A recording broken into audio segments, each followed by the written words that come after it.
क्रांतीसूर्य महात्मा ज्योतिबा फुले व भारतरत्न डॉक्टर बाबासाहेब आंबेडकर यांच्या जयंतीचे औचित्य साधून महाराष्ट्र राज्य ग्रामीण पत्रकार संघ खामगाव तालुक्याच्या वतीनं 13 एप्रिल रोजी लाखनवाडा येथील ग्रामीण रुग्णालयामध्ये मोफत आरोग्य तपासणी शिबिराचे आयोजन करण्यात आले होते।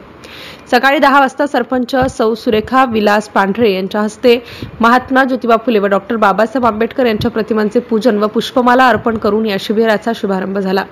या शिबिरात खामगाव येथील द्वारका हॉस्पिटलचे हृदय व मधुमेह रोग तज्ञ डॉक्टर राहुल खंडारे, छाती व दमा अस्थमा क्षयरोग ॲलर्जी तज्ञ डॉक्टर निलेश पांढरे, स्त्रीरोग व प्रसूती तंत्र तज्ञ डॉक्टर विजय सातपुते, अस्थिरोग तज्ञ डॉक्टर नरेंद्र सिंग पवार, त्याचप्रमाणे माऊली सुपर स्पेशालिटी हॉस्पिटल शेगाव येथील डॉक्टर अफरोज व डॉक्टर तिवारी आणि त्यांची टीम, मोहनराव नारायण नेत्रालय नांदुरा येथील नेत्रालयाचे तज्ञ डॉक्टर नरेंद्र पाटील व त्यांची टीम ह्या सर्व तज्ञ डॉक्टरांनी रुग्णांची तपासणी करून योग्य असे मार्गदर्शन केले।